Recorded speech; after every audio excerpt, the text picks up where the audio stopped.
Ton champignon préféré? Lion's Mane. J'ai même appris que tu étais marié.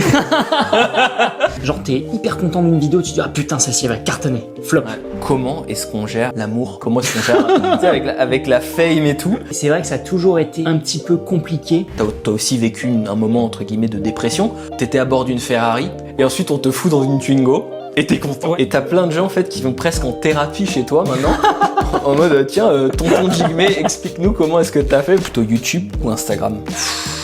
Je viens d'aller aux toilettes chez toi et j'ai pas compris en fait. T'as des tartines de foie gras, tu m'expliques? Non, c'est pas des tartines de foie gras. Fais ce qui te fait vibrer. Oh, c'est beau. Non. Jigme, merci beaucoup de ton invitation. Tiens. Ah bah, tout le plaisir est pour moi, Guillaume. C'est tu feras le compte, normalement il y a ce qu'il faut. Oui, les bons comptes font les bons amis. Exactement. Non, bon, plus sérieusement, j'ai voulu faire une interview avec toi parce que ce qui m'intéresse dans cette interview, ça va être de parler un petit peu de ta transformation d'un point de vue psychologique. Parce que aujourd'hui, donc, tu es en Dordogne, tu cultives un terrain de 4 hectares et tu as vraiment fait un changement de vie qui est manifeste. Parce que bon, bah, sans te voler ta présentation, mais donc tu étais une star de YouTube il y a 10-12 ans. Et ce qui m'intéresse en fait, c'est que bah voilà, là tu es en train de transformer un terrain, d'accompagner la transformation d'un terrain, mais ça passe avant tout par une transformation intellectuelle. Et donc je voudrais qu'en fait on revienne un petit peu sur ces étapes de ta vie.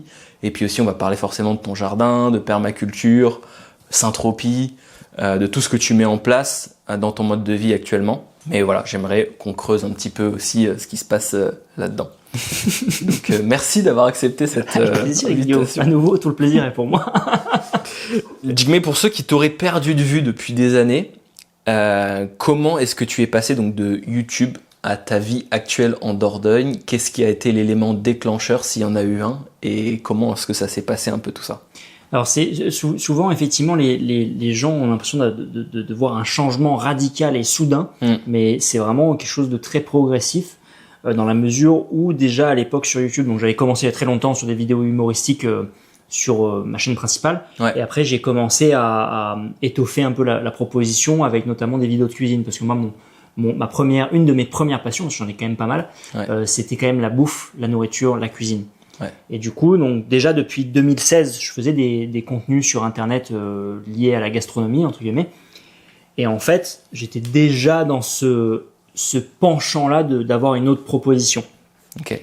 À chaque fois, souvent quand on me pose la question, je dis généralement quand on aime bien cuisiner, quand on aime bien manger et cuisiner, de fil en aiguille, tu vas vers les bons produits, tu essaies de trouver les meilleurs produits qui ont les bonnes propriétés organoleptiques parce que ça va rendre forcément le plat plus intéressant, plus goûtu, etc. etc. Et au début, tu cherches un peu les gens qui proposent des bons produits. Et forcément, à terme, si tu as potentiellement le temps et l'espace, bah, tu as peut-être envie de produire tes propres produits toi-même. Généralement, c'est là qu'ils sont bien, quoi. Donc en fait, tu as un peu une démarche de chef gastronomique. Mais t'es pas chef gastronomique. Non, alors ouais. Vas-y. Mais du coup, en fait, comment est-ce que tu te définirais aujourd'hui si on devait te coller une étiquette, une identité? Est-ce que tu te définis comme Instagrammeur? Est-ce que tu te définis comme YouTubeur? Est-ce que tu te définis comme chef? Est-ce que tu te définis comme syntropiste? Producteur de... Tant de labels. Ouais. Non.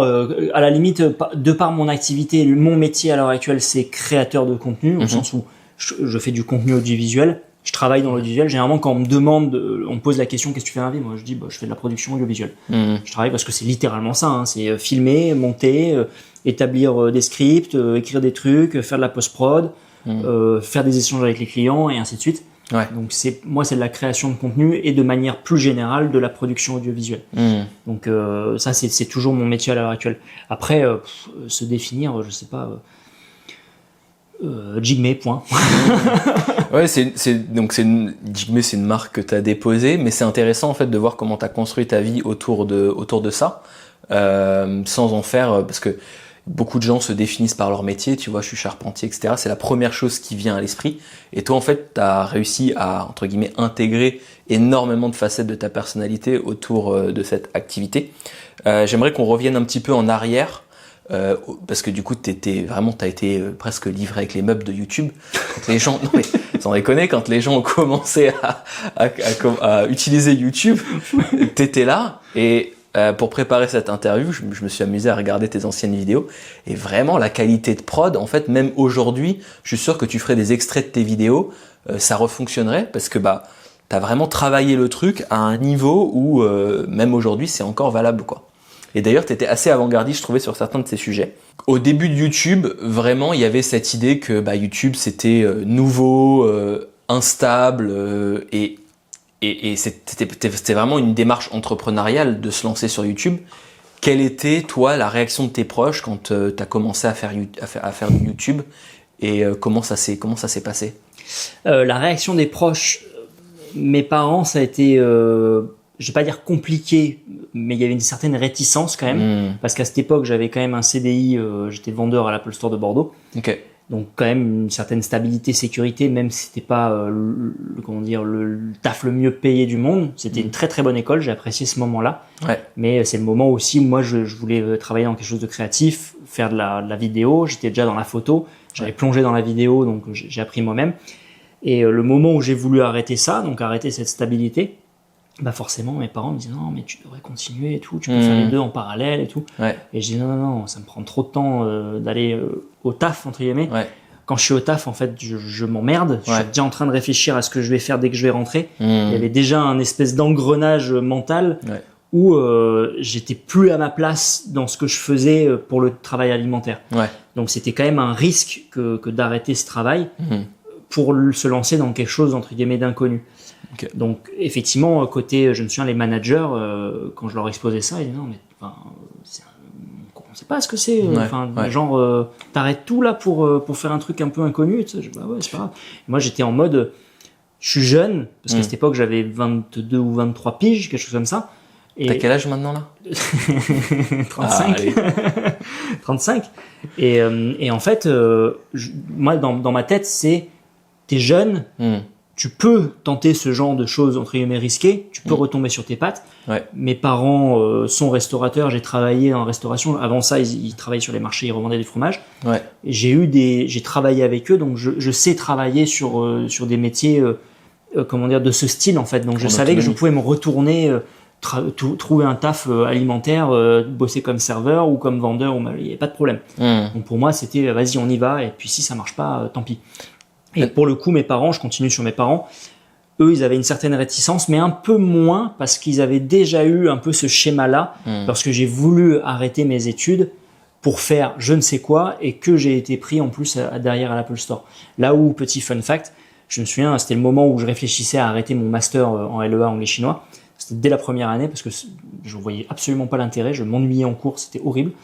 Et en fait, je me souviens qu'on était passé devant l'Apple Store de Bordeaux avec mon père, qui venait d'ouvrir sensiblement, et moi j'avais dit en mode putain, je kifferais travailler là et tout. Et mon père qui me fait une leçon de morale, non mais tu crois que il y a quelqu'un qui t'attend là-bas, non, il faut que tu fasses des études et tout, machin et tout, enfin faut que tu montres que t'as des diplômes, t'as des capacités. Et en fait j'ai postulé comme un gros naze, et entretien collectif, et j'ai été pris, quoi. Voilà. C'est intéressant de voir comment tu gères le risque en fait, d'une certaine manière, parce que c'est vrai que c'est pas entre guillemets donné à tout le monde d'avoir cette et puis ce que je trouve intéressant aussi, c'est que tu avais déjà une projection sur le futur qui était quand même assez lointaine d'une certaine manière, parce que tu t'es dit j'ai une solution alternative, je vais pouvoir me retourner. Tu avais une confiance en toi également. Et ça, c'est hyper important. Y a un mot que j'utilise pas dans mon vocabulaire, c'est plus j'y réfléchis et plus je me rends compte que je l'utilise pas du tout. Et c'est probablement étroitement lié à ce que je vais t'expliquer. Mais souvent, il y a des gens qui disent, tu sais, qui te posent la question, mais t'as pas peur que patati patata, t'as pas peur que si et ça et ça. Et en fait, mon prénom en tibétain, Jigme, ça veut dire sans peur. Sans peur. Et c'est vrai que c'est quelque chose que pour moi je l'ai pas dans le vocabulaire. T'as pas peur de ça et de ça. Tu sais, c'est comme on va repartir un peu sur le végétal et tout, mais tu mets du foin et pas de la paille, mais t'as pas peur qu'il y ait des graines qui germent. C'est vrai. Voilà, voilà. Donc effectivement, ça peut être participé à. Tu penses que ton prénom, ça a un impact sur ta vie? Parce que c'est vrai qu'on nous appelle souvent par notre prénom. Est-ce que ce serait pas une sorte de mantra qu'on se répète et qu'on nous répète au travers d'un prénom pour qui impactent finalement la manière dont on vit? Alors, mantra, je sais pas, mais au feeling, tu vois, t'as quand même des archétypes ou des valeurs ou des éléments, comment dire, qui sont associés forcément, des historiques de prénoms. Et il y a toujours une symbolique derrière un prénom. Ouais. Donc, je pense que possiblement et inconsciemment, ça doit façonner d'une certaine manière la personnalité et comment les autres aussi perçoivent notre apparence ou notre personnalité. Ouais, intéressant. Et ce que tu me disais tout à l'heure, donc tu avais vraiment cette dimension de, entre guillemets, absence de peur, comme tu le disais, c'est la signification de ton prénom. Du coup, ta démarche entrepreneuriale, selon toi, est-ce qu'elle vient justement de cette absence de peur, en se disant j'ai un backup, ou est-ce que c'est plutôt la foi, entre guillemets, d'avancer vers un but qui était vraiment important pour toi et que tu voulais défendre des idées, des valeurs, quelque chose Non, moi je suis pas dans le combat, à part quand je fais de la boxe, tu vois. Mais non, je pense que la démarche entrepreneuriale, c'est pas forcément lié à cette histoire de sans peur. C'est juste parce que je pense que j'ai grandi dans un milieu où mon entourage était plus ou moins entrepreneur. Donc mes parents ont une entreprise. J'ai travaillé avec eux. J'ai été un peu baigné dans les problématiques de la gestion d'entreprise. Ouais. Et voilà, souvent les gens qui connaissent pas le fonctionnement d'une entreprise ont toujours une idée un peu erronée, tu vois, comme une sorte de fantasme autour de l'entrepreneuriat. Et moi, j'étais baigné dans ça et dans le concret. Donc pour moi, c'était logique. Enfin, c'était pas une limitation de se dire genre ah ouais, je vais faire une entreprise, mais j'y connais rien. Là, je vais faire c'était pas une boîte noire en fait. C'était pas une boîte noire du tout. Pour moi, c'était dans mon environnement. Donc c'est facile d'aller nager dans un bain que tu connais déjà. Alors c'est pas sans heurts non plus parce que tu as toujours des problématiques administratives et ainsi de suite. Donc il y a toujours c'est toujours un peu un challenge quand même quelque part. Mais voilà, j'ai déjà vu mes parents le faire, gérer une entreprise, avoir une comptable et patati et patata, tu vois. Donc c'est pas lié forcément à cette peur-là. Je pense que l'histoire de sans peur aussi, c'est plus peut-être la thématique ou les risques que tu vas prendre en plus de cet entrepreneuriat. Ouais, je comprends. Et du coup, il y a 10 ans, t'étais vraiment encore une fois dans le top du YouTube game. Pas autant que ça quand même. Franchement, il y avait quand même très peu de YouTubeurs qui faisaient des millions de vues comme toi à l'époque.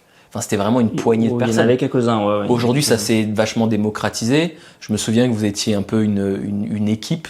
C'était la Whitey Fam, c'est ça? Oui. Et bon voilà, vous étiez un petit groupe comme ça, mais il y avait quand même très très peu de gens qui se lançaient sur YouTube parce qu'il y avait justement cette vision du risque.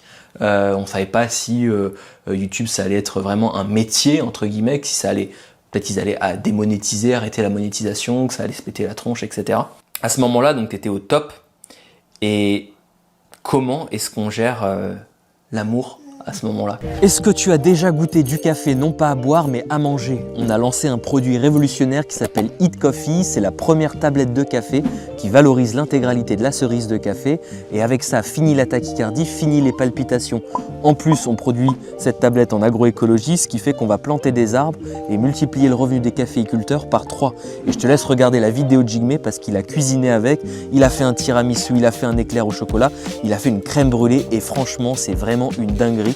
Donc si ça t'intéresse de goûter du café à croquer avec toute la complexité aromatique de la cerise de café, je te laisse découvrir ce produit. Le lien est dans la description de cette vidéo et je te laisse tout de suite revenir à notre interview avec Jigme. Comment tu gères avec la fame et tout? Comment est-ce qu'on gère tous ces trucs-là? C'est la question des journalistes, c'est comment est-ce qu'on gère l'argent? Comment est-ce qu'on gère l'amour? C'est une très bonne question. C'est vrai que ça a toujours été un petit peu compliqué au sens où quand tu as une personne qui t'approche, tu sais pas pourquoi elle t'approche. C'est ça. Ou je me souviens qu'il y a très longtemps, tu vois, j'étais sur des apps de rencontres aussi, genre Tinder et tout le tralala. Et pareil, tu rencontres une personne et puis tout d'un coup, tu es en date avec cette personne et tu as des personnes extérieures qui arrivent et qui disent « Oh putain, on va prendre une photo !» Et puis tu as ton date qui dit Pourquoi? Ouais. Et tu dis « Ah putain, merde, c'est peut-être en train de biaiser une possible relation, tu vois. Donc tu es toujours à un petit moment où tu es mal à l'aise pour le coup. Mais Ouais, c'est cette partie-là. Je vais pas me plaindre en mode c'est pas simple, mais forcément ça fausse un petit peu la donne. Tu te demandes vraiment pourquoi est-ce que telle personne entre guillemets te désire, tu vois. Est-ce qu'il y a autre chose d'autre? Est-ce que c'est juste la personnalité? Est-ce que c'est le statut? Est-ce que c'est le fantasme autour de je reviens sur le statut à nouveau, comme quand tu es dans une position entre guillemets de où tu as de l'argent, où tu as de l'influence, je sais pas quoi, ça peut fasciner certaines personnes. Sûr, ouais. Donc malheureusement voilà, ça fausse un peu la donne. Et aujourd'hui, donc du coup, tu es en couple avec une compagne. Un couple avec une compagne. En couple avec une compagne. T'as une compagne. J'ai même appris que tu étais marié. Oui, tout à fait. Et du coup, ça a été quoi entre guillemets le point de bascule avec cette personne? Comment est-ce que tu t'es dit, ok, c'est ça? Est-ce que t'as pris en compte entre guillemets ces critères-là? De dire, ok, bon, cette personne-là, je suis sûr que elle est pas avec moi juste pour la fame, etc. Comment est-ce que t'as... Oui, c'est sûr parce qu'on se connaissait d'avant YouTube et de bien avant en fait. Donc en fait, basiquement, je suis avec ma meilleure pote. C'est simplement ça, et c'est toujours le cas. Ouais. Mais c'était presque une évidence. Donc en fait, là, la question se posait même pas. C'était même pas une histoire de fame parce que d'autant plus que c'était même d'ailleurs la première, elle, à critiquer les youtubeurs qui font des vidéos débiles qui ont aucun sens, tu vois. Non, parce qu'elle est très. Donc t'es allé en fait presque avec une personne qui soufflait pas dans ta voile, mais qui au contraire était entre guillemets dans l'adversité par rapport à ce que tu faisais. Ah oui, plus dans l'intellect et le questionnement. Donc c'est aussi une très bonne chose, mais pour le coup, elle remettait en question beaucoup cette activité. En mode non, mais enfin, ça va les gosses là, vous faites des vidéos de l'humour. et ça a été un... Parce que bon, pour avancer, des fois, on a besoin aussi d'une force contraire pour bien mettre le curseur. Est-ce que ça t'a aidé dans la manière dont tu crées ton contenu? Est-ce que ça t'a apporté des choses, une autre perspective? Sur la partie humoristique, non. Pour le coup, non. En revanche, sur la partie possiblement après organisationnelle et cadrage et esthétique, oui. Parce que pour le coup, comme elle travaille aussi dans l'audiovisuel, il y a aussi une patte esthétique qui est intéressante. Ok. Ou une réflexion, parce que comme je t'ai dit, elle est plus portée sur des questions intellectuelles, quoique peut-être un peu moins maintenant, mais il y a un raisonnement qui peut amener à une écriture qui est intéressant. Et exercice que je sais faire aussi, mais voilà, elle le pousse aussi dans une autre direction qui est intéressante. Ça, c'était donc le côté avant YouTube, pendant YouTube, etc. Puis soudain, il y a un changement dans ta vie qui s'opère, comme tu le disais, progressivement, où tu vas vers la cuisine, etc. Et puis là, en fait, aux yeux de beaucoup de gens qui te suivent au travers de YouTube, entre guillemets, tu disparais. Et on est aujourd'hui dans une période où tu as donc de plus en plus de créateurs qui commencent à avoir un certain niveau, tu vois, de fame, qui commencent à être connus, etc. Et on voit de plus en plus de créateurs justement qui se livrent un petit peu sur les problématiques justement liées à YouTube, le fait que certains sont entre guillemets en dépression parce que voilà, il y a cette course à l'algorithme qui peut être aussi fatigante, le fait de devoir toujours produire des contenus, essayer de faire des trucs qui performent. Quand ça performe pas, ton estime de toi potentiellement un peu aussi en pâtir parce que tu te dis tiens mince, qu'est-ce qui va pas, qu'est-ce que je fais de mal maintenant? Et je sais que tu as pas mal de créateurs qui sont venus te voir en fait parce que tu étais hyper avant-gardiste sur ce sujet-là et toi en fait tu as fait ça d'un claquement de doigts entre guillemets sans vraiment te poser la question. Tu te dis tiens, moi je vais vers ce que j'aime et en fait si ça me plaît plus ce que je fais, les vidéos humoristiques, je vais faire de la cuisine. Puis après tiens, je vais faire mon jardin. Et t'as plein de gens en fait qui vont presque en thérapie chez toi maintenant, en mode tiens tonton Jigmé, explique-nous comment est-ce que t'as fait pour changer comme ça, sans te, enfin j'ai vu la vidéo qu'a fait Tristan voilà, et c'était vraiment ça en fait, c'était comment, enfin sans se dire ok moi je vais me mettre à faire de la permaculture comme Jigmé et tout ça, mais juste il venait chercher quelque chose de l'ordre de tu vois, de l'impulsion de quelle était cette étincelle qui toi t'a donné cette force finalement de faire ce changement-là. Et depuis que je te côtoie, j'ai l'impression que pour toi ça a été hyper naturel, sans forcer, alors que t'as plein de gens en fait qui rencontrent tu vois de la résistance à faire ce changement-là. Comment est-ce que toi tu as vécu cette période et qu'est-ce qu'a été ta motivation, tu vois, s'il y a quelque chose entre guillemets de caché derrière ça, quelque chose que t'as, non mais quelque chose que tu vois, non mais pas un agenda, mais tu vois quelque chose que dont t'as peut-être jamais parlé, mais quelque chose qui t'a vraiment dit bon ok, stop. Est-ce qu'il y a eu un moment de rupture où t'as aussi vécu un moment entre guillemets de dépression, ou est-ce que ça a été vraiment plutôt juste moi je m'en fous de ce que les autres pensent, j'y vais, je fais ce que j'aime. Plutôt option 2, effectivement. Ouais. Comme tu dis, ça a été progressif parce que j'étais dans tout ce qui était partie cuisine. Donc, ce qui est assez marrant, c'est que je suis passé de vidéos, entre guillemets, qui font des millions de vues à des vidéos qui font quasiment aucune vue, mais qui sont niches, tu vois. Ouais. Tu passes d'une vidéo qui tape le million de vues en 24 heures, tu vois, à une vidéo où en 2 semaines, t'as fait 70 000 vues, tu vois. Et ça, pour toi, il n'y a pas eu d'impact psychologique? Parce qu'en fait, si je prends une comparaison à la con, c'est que t'étais à bord d'une Ferrari ou d'une Tesla, tu vois, tu pouvais tracer à 200 km/h des accélérations de ouf, et ensuite on te fout dans une Twingo et t'es content. Ouais, t'es content dans une Twingo, tu vois. En fait, à un moment, tu réalises aussi que les sujets de niche, ils ont beau, là je vais parler entre guillemets en termes algorithmiques, ils ont beau moins performer en apparence, comme c'est un sujet de niche, ça peut être rémunérateur. Parce que les gens qui s'y intéressent, par exemple, je te prends YouTube, les gens qui regardent du contenu sur YouTube très niche, bah, les pubs qui sont là-dessus vont forcément être très ciblés. Donc effectivement, si tu as des pubs liées à l'univers de la cuisine sur des vidéos de cuisine, les gens ils sont forcément un peu plus réceptifs. En mode, tu sais, ça vient pas comme un cheveu sur la soupe, en mode, putain, la pub elle a rien à voir avec ce que je suis en train de regarder, quoi. Carrément. Donc, je suis passé d'un truc, comme tu dis, de la Ferrari qui va super vite, à effectivement une Twingo, mais une Twingo qui envoyait quand même un peu du steak, parce que c'était quand même, entre guillemets, tu peux arriver en vivre. La Twingo tunée, quoi. La multiplat, voilà. Et du coup, comment dire, ça a été un changement qui était progressif, tu vois. Et le truc de s'attarder sur les vues, après c'est un luxe que j'ai parce que ça fait longtemps que je suis sur ce milieu-là, donc t'as été ivre avec les meubles. Voilà, non mais voilà, donc effectivement ça peut aider, mais effectivement je pense qu'il y a beaucoup de personnes qui s'attardent sur le nombre de vues et qui associent le nombre de vues à la qualité de ce que ces personnes proposent, et souvent c'est pas forcément corrélé. Et il y a un truc qui est assez marrant. Je pense que c'est une règle assez universelle pour les gens qui font de la création de contenu.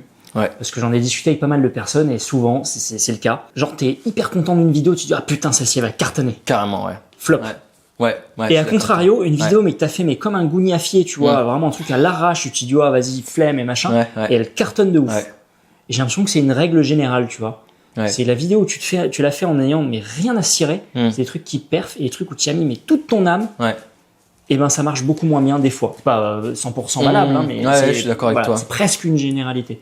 Mais alors moi j'ai l'impression là-dessus que c'est parce que quand tu vas vers la simplicité, tu vas sur quelque chose qui va parler plus aux masses, parce qu'en fait finalement tu vas te mettre non pas au diapason de ton cœur, est-ce que toi t'es hyper enthousiaste parce que tu viens d'apprendre et que ça te parle sur un sujet un peu technique, un peu poussé, etc.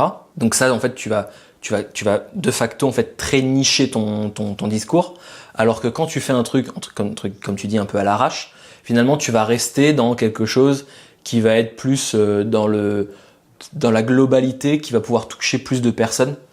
Mais j'ai exactement la même expérience. J'ai exactement la même expérience que toi à ce sujet en fait. Souvent j'apprends des trucs de ouf et je me dis purée, ça serait vraiment magnifique qu'il y ait un contenu qui parle de ça et qui essaye de vulgariser ce truc.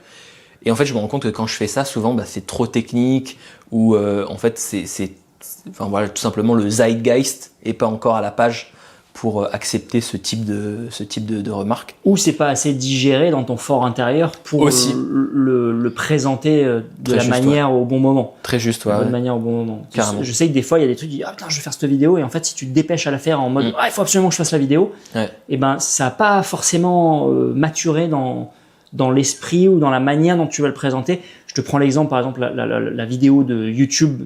Je reprends YouTube d'ailleurs, il faut que je continue de filmer pour la vraie première vidéo. Cette vidéo, il y a eu plusieurs itérations. Au début, j'étais persuadé, je me dis putain, elle est trop bien, ça c'est bien, ça va cartonner. Et pour le coup, il y a eu d'autres itérations. Je l'ai présenté aussi à ma compagne qui a quand même eu un regard aussi extérieur et qui a donné des super feedbacks. Et ça a donné ce que ça a donné. Et quand je l'ai publié cette vidéo, je me suis dit attends, vas-y, ça fait quasiment 7 ans, 6 ans ou 7 ans que j'ai pas publié de contenu. ça va flopper. Et dans ma tête, je me dis, si ça fait une vidéo genre je reviens en mode hey, je reprends YouTube, je reprends, je sais pas quand, mais je reprends. Ouais. Pour moi, j'en discutais avec ma petite sœur. Je lui dis non mais tu sais, si ça fait 30-40 000 vues déjà, je suis super content. Ouais. Elle m'a dit non mais tu vas voir, ça va faire beaucoup. Je dis non mais arrête, ça fait 10 000 ans que j'ai pas publié sur cette chaîne. Pour moi, l'algorithme, je suis mis de côté. Et puis, à nouveau, si je fais 30-40 000 vues comme à l'époque où c'était les vidéos de cuisine, mais je suis aux anges, quoi. Ouais. Et donc là, pour le coup, tu vois, je pense que c'était une histoire aussi de maturation aussi d'idées. Ouais. Des fois, on sort peut-être les choses de manière trop anticipée parce qu'il faut absolument sortir du contenu. Et moi, je suis sorti de cette matrice-là il faut sortir. Enfin, j'ai eu la chance parce que c'est pas donné à tout le monde. Il y a une époque où sur la chaîne cuisine, c'était genre 3 vidéos par semaine. T'imagines, 3 vidéos par semaine. C'est énorme. Voilà, et puis même après 1 ou 2 vidéos par semaine, t'es obligé de tenir un rythme, donc t'es obligé de produire pour produire. Ouais. Et en fait, moi, j'ai arrêté de produire pour produire. Les seules fois où je produis vraiment et que je livre en temps et en heure, c'est quand il y a des partenariats, donc des clients, en fait, t'as des contrats. Donc là, t'es contractuellement obligé de livrer en temps et en heure. Bien sûr. Donc tu parlais un petit peu du fait de nicher son contenu qui permettait finalement d'avoir une Twingo qui va vite, entre guillemets. Est-ce que tu penses que c'était possible à l'époque du début de YouTube? Parce que j'ai l'impression que quand même au début de YouTube, déjà les marques étaient beaucoup plus frileuses à donner de l'argent à des créateurs de contenu. Aujourd'hui, on a quand même la chance d'avoir beaucoup de marques qui commencent à s'intéresser et à justement pouvoir rémunérer des entre guillemets petits créateurs, tu vois. Est-ce que tu penses que tu as fait aussi le shift au bon moment d'une certaine manière, puisque à l'époque, je suis pas sûr que tu aurais pu avoir toutes les marques comme ça. Non, là tu parles d'une époque qui est terminée depuis longtemps. 2012, quand j'ai commencé, c'était vraiment les prémices. Il y avait quasiment que dalle au début, si ce n'est YouTube qui rémunérait un peu. Après, les marques ont commencé à s'y mettre. Je pense que quel que soit... En fait, du moment que tu partages quelque chose d'authentique et sincère et une passion, même en 2012, je pense que ça aurait fonctionné. Ouais. Parce que tu regardes la plupart des personnes, par exemple, qui faisaient du jeu vidéo, c'était une authentique passion de jouer aux jeux vidéo et de montrer ses gameplays, tu vois. Au même titre que faire une vidéo à la con pour faire rire les copains, c'était pareil, c'était une passion. Il n'y avait pas d'envie déjà d'être célèbre. Je parle de cette époque-là au début, parce que c'était même pas un business model, la question se posait même pas. C'est vrai. Maintenant, oui, parce que t'entends les gamins maintenant qui disent quand je serai plus grand, je vais être youtubeur. Comme il y a peut-être 50 ans, quand je serai grand, je vais être acteur, comédien connu, tu vois. Président. Voilà, président. Mais je pense que maintenant t'as d'autres attentes et je pars du principe que si tu veux partager quelque chose, du moment que t'es toi-même et que tu proposes quelque chose d'assez unique, donc de niche, ça ne peut quasiment que marcher. Il y a toujours un facteur aussi chance. Bon moment, au bon moment la bonne publication. Il y a toujours un peu de ça. Il faut toujours une réaction, une émulsion pour que ça prenne. Donc J'ai l'impression que c'est vraiment ça la clé, même des nouveaux créateurs qui se lancent, etc. Vraiment ceux qui performent le mieux, j'ai l'impression, c'est vraiment ceux qui arrivent à être authentiques.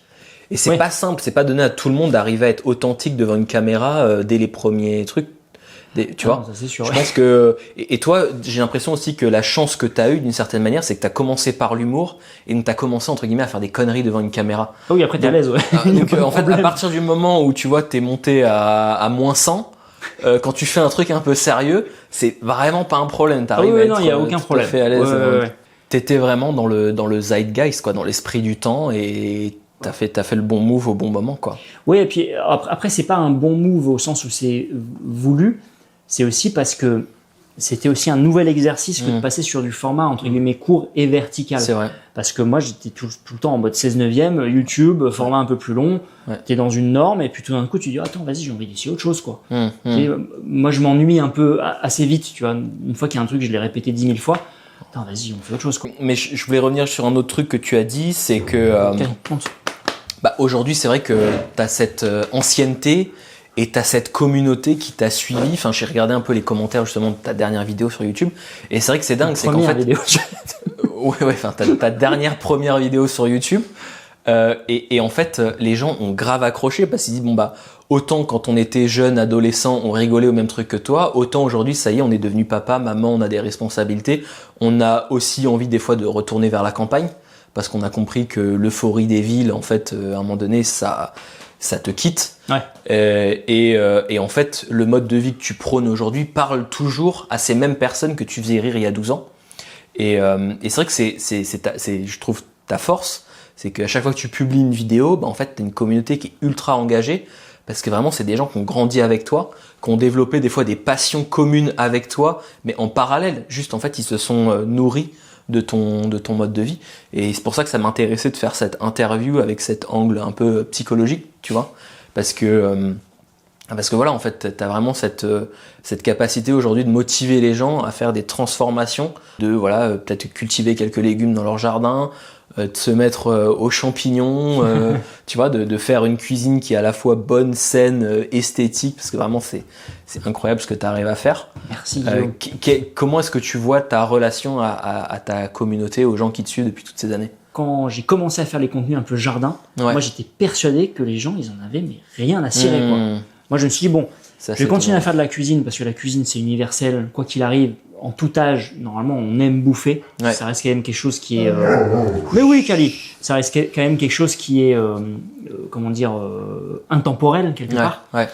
Et je me suis dit bon, le jardin, c'est un truc un peu plan-plan, pépère, retraité. C'est ça. Ça va en intéresser quelques-uns, tu vois, mais pas plus que ça. Et en fait, que nenni. Là, pour le coup, je me suis vraiment trompé sur le sujet. J'aurais pas parié un sou là-dessus. Donc en fait quelque part j'ai suivi ce que j'avais envie de faire. J'avais une idée en tête. J'ai dit attends, j'ai envie de faire des Kali, ouais c'est bon, on a compris. J'avais envie de faire des vidéos un peu du sol à l'assiette quelque part. Et c'est un sujet qui est très commun, surtout dans la gastronomie. Je vois que tous les chefs ils veulent faire ça, hein, sol à l'assiette et machin. Mais en même temps c'est normal parce que c'est là que tu as les meilleurs produits. C'est ça. Et quand tu goûtes, je repense, tu parlais de Tristan qui a goûté le fenouil dans le jardin. Oui, je me souviens. Tu prends une claque parce que là tu te dis ah ouais c'est ça du fenouil. C'est ça du fenouil. Ouais, c'est ça. Ah ouais. Et là du coup tu as des idées, tu dis putain je peux faire des desserts avec du fenouil. Ah mais exactement. Et t'oublies la fameuse salade de fenouil ou je sais pas quoi, tu commences à avoir des idées de ouf quoi. Même tu vois du jus de tomate, je sais que le jus de tomate quand tu le prends l'avion. Voilà par exemple, ou même en restaurant, même si ça reste des marques à peu près correctes, c'est acide quoi. Ça n'a aucun intérêt. Je sais que c'est l'année dernière, je m'étais fait un jus de tomate pour tester, une extraction à froid, et là tu te dis ah ouais, ça tabasse. Ouais, c'est ça. Le gazpacho il va avoir un autre goût. Donc en fait oui, non, j'ai suivi cette ligne-là. Moi j'ai toujours voulu faire du contenu pour moi avant toute chose. C'est pas du contenu parce que ça plaît à telle personne ou ça plaît à l'algorithme. Je m'en fous, tu vois.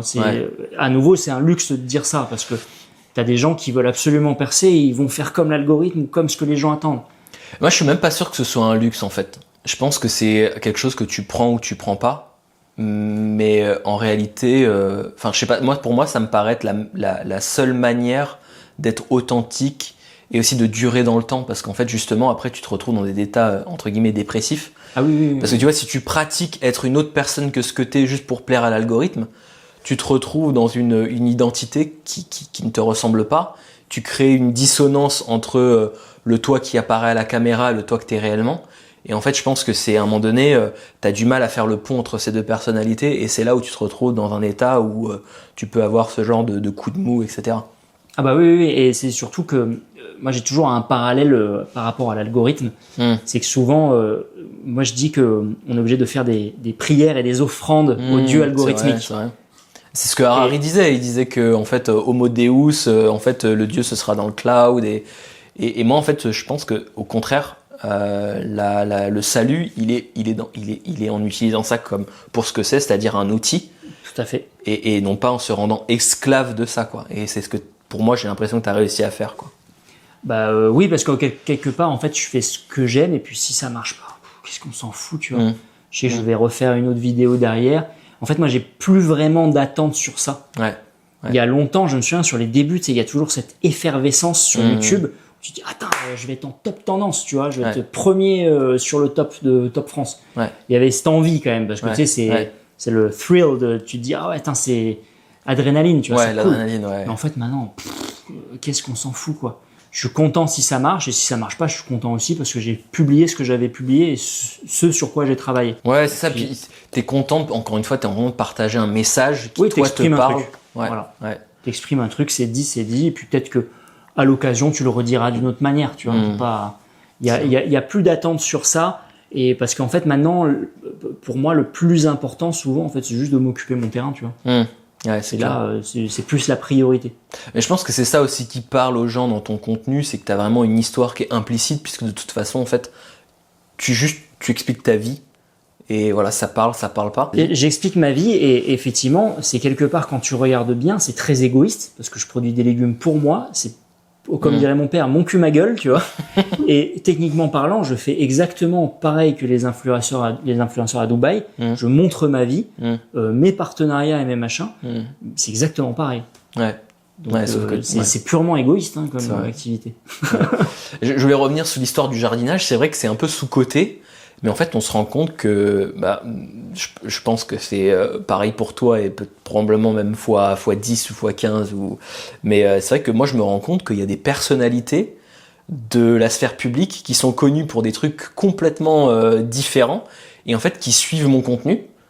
Et en fait, tu te dis, ah ouais, ok, ces gens-là, finalement, il y a une part de eux à qui ça parle, le jardinage, la permaculture, l'attention à l'environnement. Et en fait, finalement, c'est quelque chose qui connecte énormément, quoi. Parce que tout le monde mange, tout le monde à un moment donné, tu vois, t'as une phrase de Lao Tse qui dit l'homme, c'est un peu cette machine à désirer qui a 10 000 désirs. À partir du moment où la santé défaille, en fait, il en a plus qu'un. Oui. Il n'y a plus qu'un seul problème, ouais. Et c'est ça. Et donc, en fait, à partir du moment où tu parles de santé, d'alimentation, de prendre soin de soi, en fait, on prend tous de l'âge. Et à un moment donné, il y a des choses comme ça où on se met à être plus attentif. Et c'est assez étonnant de voir que, il y a des gens comme ça qu'on soupçonnerait pas. Parce qu'on les croit au-dessus de ces choses et en fait on se rend compte que finalement secrètement mais ouais, ça leur parle, le fait de cultiver son lopin de terre, d'avoir sa petite maison à la campagne, de revenir à des valeurs plus simples, quoi. Il y a un désir profond, je pense, ça parle à un désir profond de l'être humain, de revenir aussi à des choses plus simples, quoi. Ah bah oui. En plus, les confinements sont passés par là, j'imagine. Ça a dû remettre en question pas mal d'activités, pas mal de métiers, et se dire, attends, et s'il n'y avait pas quelque chose peut-être de plus essentiel? Alors, c'est pas le cas de tout le monde, parce qu'après, on parlait de la vie citadine tout à l'heure, c'est aussi des périodes, c'est des cycles. Ouais, c'est vrai. C'est comme une saison. À un moment, la saison elle est terminée, tu passes à une autre saison. T'as d'autres envies, d'autres aspirations, d'autres rêves. Il y a un temps pour tout et chacun a son propre cycle saisonnier, entre guillemets. Tout le monde va pas à la même vitesse. Puis des fois, il y en a certains, c'est la vie, et puis tant mieux. Grand bien leur face. Ouais, c'est vrai. Tu parlais tout à l'heure que tu étais quelqu'un de passionné, avec vraiment plein de passion. Tu partages un petit peu la boxe, par exemple. On voit que tu touches à tout. Et moi, ce qui m'a impressionné la première fois que j'ai discuté avec toi, forcément t'es très au point en audiovisuel parce que voilà, c'est comme tu disais, c'est ta vie, etc. Moi, ça m'a impressionné aussi les connaissances que tu as développées en agronomie, autour de la permaculture, etc. La boxe, j'imagine que tu te débrouilles aussi pas trop mal pour être au niveau où t'es, tu vois. T'es instructeur. C'est un accident. Alors, explique-nous, c'est quoi cet accident? Non, mais c'est que du jour au lendemain, dans l'association, c'est un club de Dordogne, de campagne, donc de périphérie urbaine de Périgueux. Mais c'est du jour au lendemain, il y avait plus de coach. Et moi, déjà par intermittence, je filais un coup de main pour donner les cours. Et en fait, du jour au lendemain, il y a plus de coach.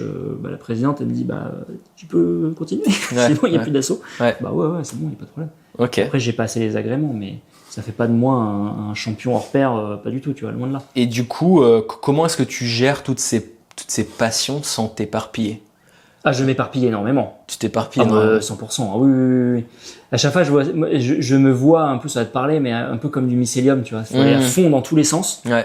Et puis, à un moment, une fois que tu as les bonnes informations, tu te dédies plus à ces bonnes lignes, entre guillemets. Ouais.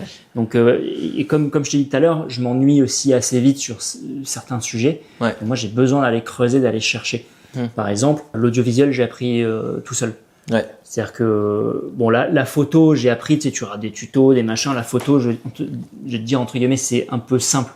J'avais déjà des notions, je vais pas dire artistiques, c'est un bien grand mot, mais j'aimais esthétique, parce que je dessinais beaucoup gamin, je voulais même en faire mon métier, il fut un temps.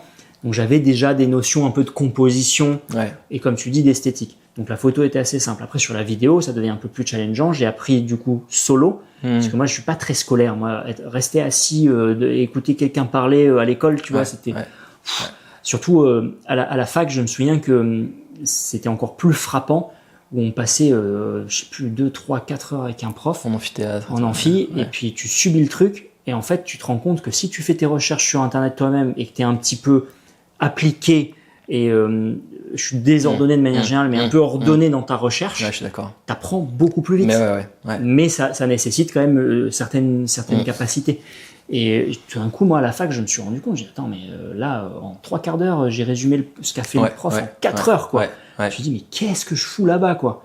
Et en fait, j'ai eu exactement le même, la même prise de conscience que toi quand j'étais en fac de bio, où j'ai commencé à m'intéresser à la santé, et j'ai lu l'alimentation 3e médecine du docteur Seignalais. Et en fait, il est extrêmement pédagogue dans son livre parce qu'il explique tout le fonctionnement cellulaire, etc. Et pourquoi est-ce que de ça, il dérive sa théorie, qui est une théorie sur la santé et l'alimentation. Et en fait, je me suis rendu compte que en un livre que j'ai lu en, je sais plus, 2 semaines, un truc comme ça, en fait, j'avais résumé et j'avais eu plus d'informations que tout mon programme de 1 semestre en biologie cellulaire. Et je me suis dit, mais en fait, qu'est-ce que je fous ici à la fac? Ouais, voilà. Qu'est-ce que je fous ici à la fac? Et mais ouais, ça c'est intéressant parce que je pense que ça caractérise beaucoup de profils autodidactes. C'est qu'on a une société aujourd'hui qui cadre beaucoup tout autour des diplômes. Et tu l'as dit, donc tu faisais une licence d'anglais et chinois. Ouais. J'ai l'impression que c'est très loin derrière toi. Non, oui, très très loin. Ouais. Mais c'était cet état d'esprit de dire, en fait, en autodidacte, je peux apprendre beaucoup plus finalement que ce qu'on m'enseignerait à la fac. Alors j'imagine que ça a une certaine limite, parce que je pense que la vertu finalement de poursuivre un parcours universitaire, c'est finalement d'aboutir à une sorte de mentorat avec un professeur, etc. Et ça, c'est probablement quelque chose qui est plus difficile à accéder si tu passes par une voie entre guillemets autodidacte. Ouais.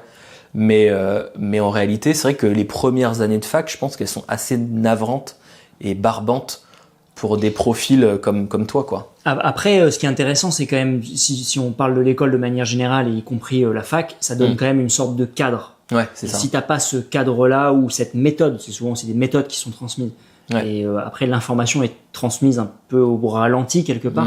Mais une fois que t'as la méthode, c'est quelque chose qui sert. Donc, c'est pas tout mauvais non plus. Ça reste quand même une bonne école. Je suis d'accord, ouais, je suis d'accord avec toi. Ouais. Mais c'est juste, voilà, sur certains enseignements, comme quoi, toi tu dis, voilà, en un semestre, là, c'était résumé en 2 semaines de lecture. Ouais. Effectivement, tu te dis, attends, on pourrait apprendre beaucoup plus de choses, beaucoup plus passionnantes, beaucoup plus vite. C'est ça. Mais tout le monde fonctionne pas à la même vitesse. Et pour le coup, je reviens sur le fait d'être autodidacte. C'est quelque part, c'est un enseignement aussi qui est constant, tu vois. C'est que tu as envie d'apprendre quelle que soit l'heure, donc t'es tout le temps à fond quelque part. C'est ça. Ouais. Moi, je sais que quand je plonge dans un sujet, mais je suis dans une nouvelle matrice, quoi. Ouais. C'est vraiment en mode, c'est bête et méchant, tu vois. Il y a les œillères sur tout le reste et tu suis le lapin blanc d'Alice. C'est exactement ça. Et c'était le cas notamment sur ce qui était agronomique. La voie a été ouverte par Anaël. La formation que j'ai suivie, c'était littéralement son premier round de formation, Anaël Terry, donc de tout ce qui était agroforesterie syntropique. Ouais. Et c'était un accident, pareil, que je tombe là-bas. Ma mère qui m'a dit, il y a une telle là qui fait une formation, je sais pas quoi, à Plazac, vas-y, let's go, chaud. Et en fait, ça a ouvert une nouvelle porte, une nouvelle fenêtre sur une nouvelle thématique qui pour le coup était intéressante parce qu'elle me servait aussi à possiblement produire des légumes et donc à nourrir cet aspect de cuisine. Ouais. Parce que c'était ce que je recherchais. J'avais envie de faire mes propres légumes pour les montrer après possiblement dans les recettes. Ouais. Parce qu'en plus, tu as tellement une variété de produits tellement différents de ce qu'on a l'habitude de voir sur les étals. Et en fait, à partir du moment où il y a eu cette formation chez Anaël, c'est hop, petite étincelle qui te dit attends, je vais chercher dans cette direction. Et là, tu vas explorer énormément de principes agronomiques. Et très très vite, en fait, comme je reprends le mycélium, tu vas à des endroits et tu dis ah putain là c'est intéressant, mais là c'est vachement intéressant. Là il y a vraiment un truc à dig. Ouais. Une fois que tu as une vision globale, tu sais où sont à peu près les bonnes informations. Ouais. Donc en fait, si je résume ce que tu viens de dire, en gros, tu as une phase d'exploration où tu vas chercher à cartographier un peu le territoire. Et une fois que tu as trouvé là où ton esprit veut aller, tu as une phase d'exploitation où là, tu vas vraiment tunnel sur un truc et tu vas mettre toute ton énergie là-dedans pour apprendre la chose. Grosso modo, c'est ça. Ouais. Et du coup, ça fait la transition parfaite parce que ma prochaine question, c'était quels sont les domaines que tu as dû explorer, quelles sont les choses qui t'ont passionné, que tu as exploré comme ça pour en arriver là où tu es. Parce qu'il y a quand la même... vidéo, déjà. Voilà, exactement. La cuisine. La cuisine, tout ce qui était lié à Photoshop, par exemple, l'utilisation de logiciels de manière globale, que ce soit Photoshop, Final Cut et j'en passe. Ouais. La cuisine, c'est aussi autodidacte. Ouais. J'ai passé en candidat libre un CAP cuisine que j'ai obtenu. J'aimerais bien faire d'autres trucs à l'occasion. Tout ce qui est agronomique, forcément. La boxe, bon, j'ai eu des profs jusqu'au moment où j'ai eu plus de profs, donc voilà. Prof. Voilà. Mais il faut quand même s'entraîner tout seul aussi. Il faut aller chercher. Tout ce qui était miniaturisme, tu sais, quand tu peins des miniatures. Ouais, maquettiste. Et maquettiste, parce que gamin, je faisais du 1/35e, un 35e Seconde Guerre mondiale. J'aimais bien faire des petites dioramas. Mais ça, pareil, j'ai appris solo en cherchant. À l'époque, j'achetais des magazines de maquettes. Ça te sert à quelque chose aujourd'hui, ça ou... Là, à l'heure actuelle, non. Enfin, ça va me servir un jour parce que j'ai un seul jeu de plateau incroyable qui s'appelle Kingdom Death Monster, où t'en as mais pour une vie de campagne à jouer et de peinture aussi parce que c'est plein de figurines qui sont magnifiques. Et j'ai pas le temps de les peindre. Du coup, j'ai tout le matos, mais j'ai pas le temps. Après, je sais pas, de la bricole de manière générale. Je sais que là un jour il va falloir forcément que j'élague certains arbres très grands et quand tu vois le prix d'un élagage, alors certes il y a l'expérience qui va avec et le risque qui va avec, mais il faut que j'apprenne moi-même donc sans me foutre en l'air, sans me tuer, tu vois, ça serait bien. Mais voilà, il y a plein de trucs forcément, et tout ce qui est lié à l'entretien d'une propriété, c'est des trucs que tu apprends aussi par la force des choses, par toi-même. Qu'est-ce que tu aimes dans ce que tu fais aujourd'hui? Tout, bouffer. Qu'est-ce qui te nourrit le plus? Qu'est-ce qui te rend le plus fier? Qu'est-ce que tu aimes le plus dans ce que tu fais aujourd'hui? J'imagine d'avoir la liberté de le faire. Et ça, c'est un énorme luxe parce que quelque part, tu sais, souvent, alors il y a des gros mots que j'utilise pas comme permaculture, tu vois, parce que c'est tellement un mot fourre-tout maintenant. Bien sûr.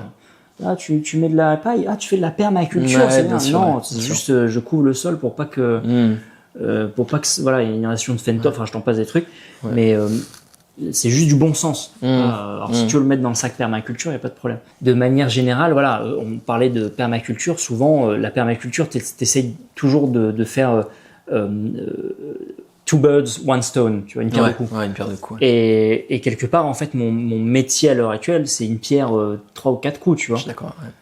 Parce que je développe ici une activité, je produis ma propre bouffe et en plus je le montre. Je la transforme et je la cuisine et ça participe aussi au fait que j'arrive à me rémunérer en fait. Donc quelque part c'est presque un écosystème ultra vertueux qui est en place, très égoïste à nouveau. Je le répète, ça c'est important parce que souvent les gens encensent, c'est génial, je fais ça pour telle et telle raison. Non, je fais ça pour ma gueule. Faut pas aller chercher plus loin que ça. Tant mieux si ça vous inspire, c'est très bien parce que quelque part quand tu entretiens un terrain, tu poses à terme des bonnes questions dans l'entretien. Quand tu produis tes propres légumes, tu te poses aussi des questions en termes de nutrition, en termes de santé, en termes de qu'est-ce qui est proposé aussi comme autres légumes dans d'autres canaux de distribution. Et quelque part, j'ai envie de dire, au bout d'un moment, être égoïste, ça a peut-être du bon. Tu vois, être toi et le ciel t'aidera. On va faire une déviation peut-être un peu trop religieuse, mais quelque part, quand tu penses à ta gueule, par moment, ça a quand même du bon. Alors ça me fait penser à un truc biologique et pour prendre un parallèle champignons, tu sais, beaucoup de gens ont entendu cette histoire que les champignons aident les plantes. Et en fait, ça, c'est purement de l'anthropocentrisme parce qu'en fait, on sait que en fait finalement la plante, elle dégage des messagers chimiques, mais qui sont entre guillemets pour sa gueule. Et ça passe dans le réseau mycorhizien, et donc ces messagers-là donnent l'information aux autres plantes. En fait, si je prends une analogie qui est la plus utilisée, c'est un peu comme si toi tu vois une agression ou t'es agressé, donc du coup tu vas crier pour effrayer ton agresseur ou je ne sais quel autre réflexe. Et en fait, les gens autour de toi, ils vont l'entendre, et finalement ça va les influencer. Mais est-ce que à la base tu as fait ça pour prévenir les autres? Pas nécessairement en fait. Non. Donc en fait, ce que tu dis là, c'est que toi, tu te concentres sur ton orientation, tu fais les choses bien pour toi, et puis finalement, ça rayonne et ça impacte les autres, et c'est tant mieux. Mais finalement, des fois, à vouloir trop prendre en compte les autres, les algorithmes, des facteurs finalement extérieurs à soi, on finit par faire des choses qui à la fois se bousillent nous-mêmes, et en même temps, finalement, n'ont pas l'impact escompté. Et est-ce que de ce que je suis en train d'essayer de formuler de notre interview, c'est que finalement, ce fait de prendre soin de soi, déjà, c'est ça finalement la base de ton succès à toi. Oui, ça je saurais pas te répondre par rapport au succès, mais je pense que prendre soin de soi avant toute chose, c'est important.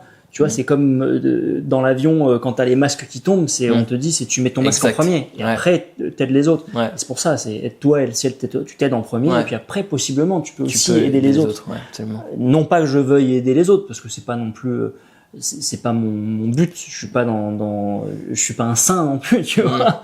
Mais pour le coup, je pense que c'est important d'être déjà à l'aise avec soi-même, d'être heureux avec soi-même. Ouais. Et après, comme tu dis, après ça peut peut-être rayonner d'une manière ou d'une autre, tu vois. Mais c'est pas ma volonté, hein. Je suis pas là en mode je vais sauver le monde et la planète et les gens. Mais si ce que je fais et ce que je montre peut peut-être inspirer les gens à peut-être se poser des questions importantes pour eux, quelle que soit la réponse, c'est déjà cool, c'est déjà génial. Ouais. C'est déjà même gagné, quoi. Ouais, c'est clair. C'est clair. Et dans tout ce que t'as mis en œuvre jusqu'ici, quel a été le plus gros challenge que tu as dû surmonter? Quelle a été la plus grosse faiblesse sur laquelle tu as dû travailler pour non, parce que tu sais, des fois c'est obtenir un emprunt à la banque. C'est très terre à terre, ça.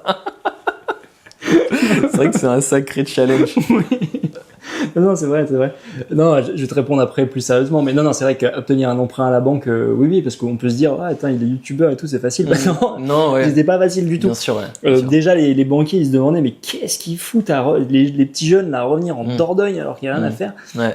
Pas que eux, d'ailleurs, il y avait des personnes de l'entourage qui disaient, non, mais vous êtes sûr, là, c'est quand même de l'entretien, du machin, c'est un grand terrain, vous prenez. Et puis après, je me souviens, le banquier qui avait dit, oui, bon, vous auriez été artisan, vous le redonnez le prêt, il n'y a pas de problème. Mais là, YouTube, on sait pas ce que ce sera dans 10 ans. Ouais, c'est ça, ouais. Et tu sais, t'as toujours le truc très hautain de te dire, mais putain, mais mec, YouTube, ça va être, ta banque, ça va être acheté par Google, c'est sûr. Ouais, c'est clair, c'est clair. Mais en même temps, le retour est assez terre à terre aussi. C'est vrai qu'on ne sait pas ce que ça va être YouTube. Mais effectivement, oui, le prêt, c'était un petit peu compliqué. C'est-à-dire que il y avait à peu près les bons chiffres. On a dû faire quelques arrangements. Moi, j'ai dû me payer, etc. Et on a quand même dû avoir quelqu'un en caution derrière, tu vois. Donc, c'était un peu technique. Et ça aurait pas été possible sans tous ces facteurs-là d'avoir l'emprunt. Parce que moi, j'avais absolument pas la valise de billets pour acheter cash la baraque. Mais c'est pour ça que je t'ai payé en début de... Voilà, exactement. Merci Guillaume, c'est génial. Je pourrais rembourser la banque. C'est parfait. Mais sinon, non, le plus compliqué, je suis pas sûr qu'il y ait eu de choses compliquées. Le plus challengeant, non, le plus challengeant, je pense, sur ce genre de projet à l'heure actuelle, c'est la patience et la résistance, entre guillemets, l'endurance. Parce que quand tu es sur ce genre de projet, en fait, de terrain, et dès que tu es lié, entre guillemets, à des problématiques de la nature, naturelle, c'est tellement sur un temps long, ça dépasse tellement, ou même sur certains trucs, ça dépasse tellement ta vie. Ouais, c'est vrai. Et que ta vie, c'est juste ça par rapport à celle d'un arbre ou d'un environnement ou juste la succession écologique d'un terrain vague qui va jusqu'à la forêt. C'est tellement peanuts notre vie là-dedans. C'est clair. Et tout ce que tu mets en place, c'est long, quoi. Ouais. Même, tu vois, les expériences que tu veux faire d'année en année sur des annuels, sur des cultures, tu dis, attends, j'ai envie de tester telle tomate et machin. Bah, ton expérience, elle dure sur une saison entière. C'est-à-dire que si t'as foiré ton truc et que t'es en juillet, si tu veux des tomates, il faudra attendre l'année prochaine, tu vois. Il y a un truc de patience et d'endurance.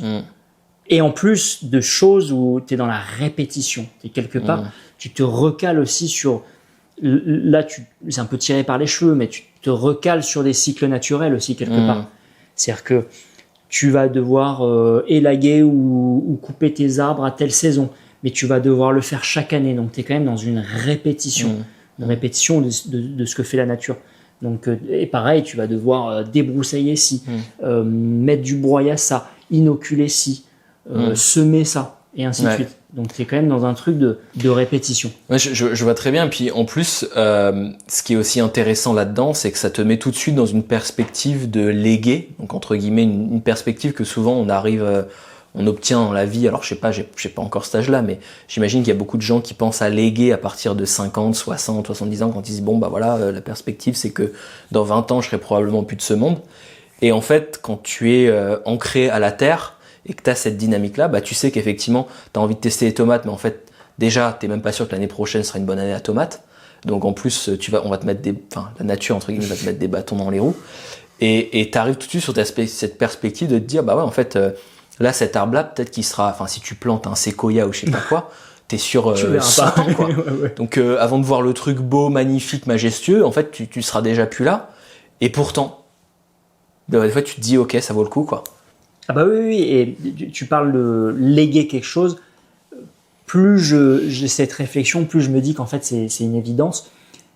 C'est à mes yeux en fait le rôle des êtres vivants, in fine, c'est de par à terme leur mort, c'est de nourrir le sol, d'améliorer le sol. Bien sûr. Et entre guillemets, quand tu meurs, c'est le dernier cadeau que tu fais à ton environnement, c'est d'aller nourrir le sol. Alors, ce qui est assez étonnant, c'est que dans nos cultures humaines, que ce soit occidentales ou même d'ailleurs, souvent tu reviens même plus au sol parce que tu es dans un truc qui est limite qui peut pas pourrir sous la terre. Toi tu es embaumé avec des trucs où tu vas pas, enfin voilà, une volonté d'éternel, d'immortalité même dans la mort. Alors que pourtant c'est notre ultime rôle de par la mort, c'est d'aggrader le sol, d'améliorer le sol. Et je pense que la meilleure succession qu'on puisse faire en fait, c'est de laisser non pas juste une terre, ça c'est bien de laisser des terres et une propriété, un domaine, je sais pas quoi, mais de laisser une terre qui a été améliorée en fait. C'est transmettre une terre qui est fertile, auto-fertile, c'est le plus beau des cadeaux quoi. Ouais, je suis d'accord avec toi. Parce que derrière, après, tu peux cultiver ce que tu veux dessus, tu bouffes ce que tu veux, et t'as un système qui est déjà en place. Ouais, je suis d'accord avec toi. Et bon après, alors là, on part sur des questions un peu religieuses, mais c'est vrai que dans la Bible, il y a cette phrase de souviens-toi, homme, tu es né poussière et tu redeviens la poussière. Et il y a aussi cette mise en garde de Dieu qui dit, en gros, ah bah tiens, Adam et Ève, ils ont mangé du fruit de la connaissance du bien et du mal. En gros, le second fruit qu'il ne faudrait surtout pas qu'ils mangent, c'est le fruit de la vie éternelle. Et en fait, c'est vrai qu'on voit qu'on a une société qui, sur certains points, se pathologise parce qu'on est dans une course à la vie éternelle. Et finalement, ce qu'on dit depuis tout à l'heure, c'est que finalement, ce qui donne un sens à la vie, c'est aussi sa finitude, c'est aussi la mort et de savoir qu'à un moment donné, bah, en fait, on va devoir transmettre. Oui, et c'est surtout le renouveau, en fait. Tu vires, entre guillemets, ce qui est vieux, ce qui est désuet ou pas forcément désuet. Mais tu le vires et tu as du nouveau qui prend la succession et qui change, que ce soit en bien ou en mal si on est dans des concepts manichéens. Mais c'est toujours ce renouveau. Alors, vraiment, ça roule tout le temps. Donc quelque part, c'est magnifique pour ça. C'est bien fait. On crève, c'est pour améliorer ce qui arrive, possiblement. Possiblement, il faudrait espérer. Bon, en tout cas, on est dans cette démarche-là, quoi. Tout à fait, de crever, oui, in fine, oui. Finalement, qu'est-ce qui guide tes choix? Parce que tu disais que tu n'étais pas guidé vraiment par la peur. Les choses, en fait, pour ça finalement, ça te glisse dessus. Du coup, qu'est-ce qui guide tes choix? Tu as déjà parlé un petit peu de ta passion. Est-ce qu'il y a d'autres choses? Tu vois, on parlait aussi de fait de léguer. Qu'est-ce qui... Alors, on t'a dit que c'était aussi très égoïste, pouvoir manger, etc. Ouais, est-ce qu'il y a un truc un peu transcendantal, entre guillemets, dans ta démarche? Ouais, c'est très vague comme principe, mais la liberté, l'indépendance, de manière générale, de faire à peu près ce que je veux. On fait jamais exactement ce qu'on veut, là, on est dans des trucs philosophiques.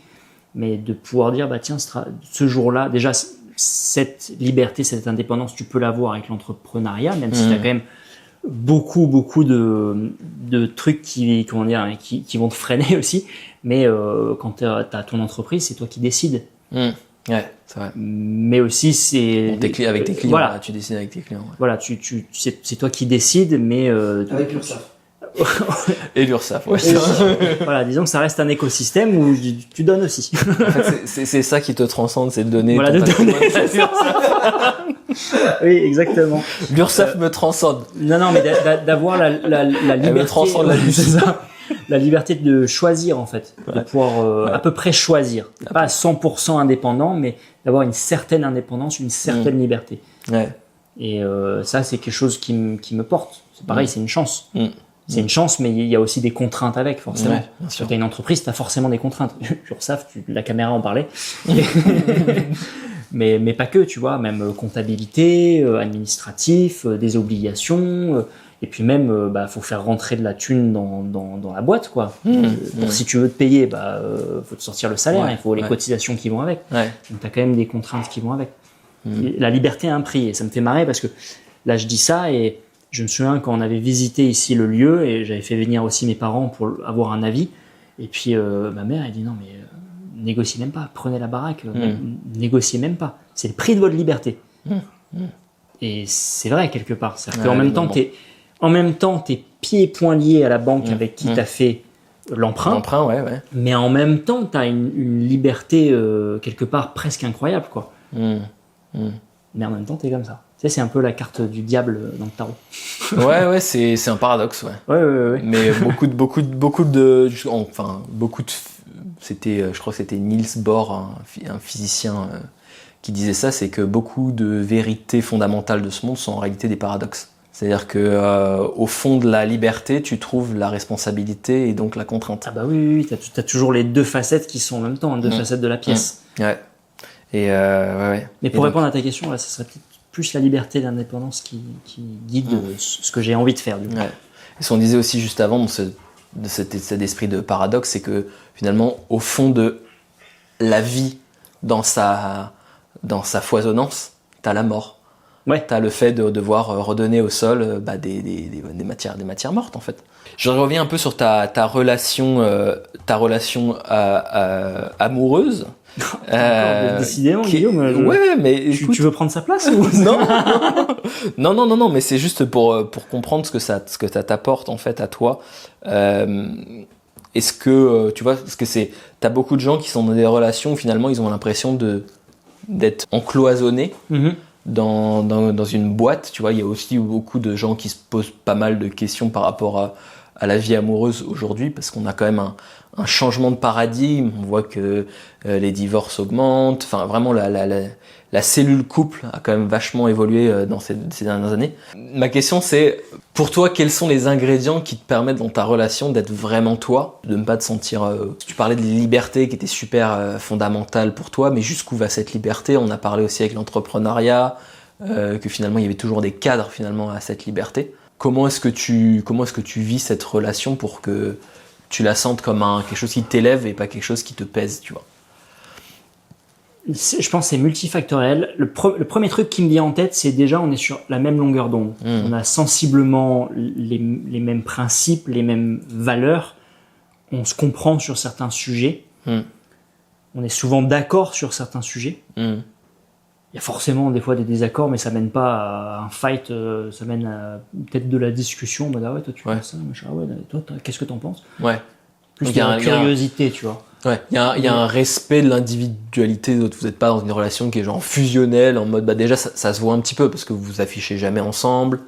Ça aussi, ça c'est plus les réseaux aussi.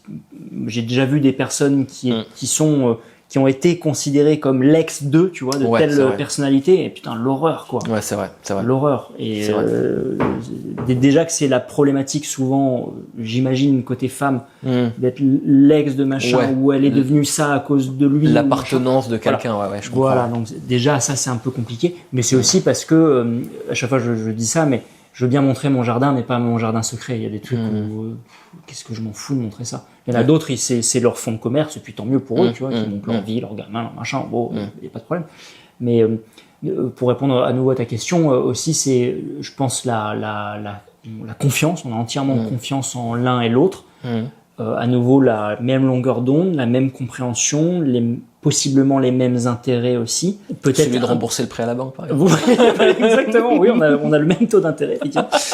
Quelque part, j'ai presque envie de dire peut-être la même un peu histoire. Parce que tous les deux, on est un peu mixed blood. Moi, franco-tibétain, elle franco-mexicaine, des histoires presque un peu similaires. Donc en fait, quelque part, ça roule pour ça. En fait, c'est même une évidence qu'on soit ensemble. Ça a mis un certain temps parce que on se connaissait depuis longtemps et c'était pas forcément mature et puis chacun voulait vivre sa vie. Finalement, le jour où on s'est mis ensemble, c'était une évidence, quoi. Donc et ça, c'est une relation de chance parce que de l'extérieur, j'ai l'impression qu'il y a beaucoup de personnes aussi qui veulent absolument être avec quelqu'un parce qu'il faut être avec quelqu'un et parce que quand je vais être avec quelqu'un, je vais être plus heureux que je le suis maintenant. Ouais. Et souvent, ils cherchent une béquille. Mais souvent la problématique, c'est que justement, en fait, le problème, il est beaucoup plus interne. Si déjà, il y a beaucoup de personnes, si déjà elles sont pas à l'aise avec elles-mêmes, s'ils ont pas réglé déjà leurs propres problèmes internes, tout le monde en a, et sûrement moi aussi. Si t'as pas déjà réglé tes problèmes que t'as avec toi-même, c'est compliqué d'être avec quelqu'un d'autre et d'être sur la même longueur d'onde. Ouais. Et je pense que dès lors que t'as fait un travail sur toi, que ça soit purement interne et spirituel ou purement thérapeutique, déjà ça va mieux. Et si ça va mieux avec toi, à nouveau. Ouais, toi, voilà, à nouveau, tu peux être bien avec les autres.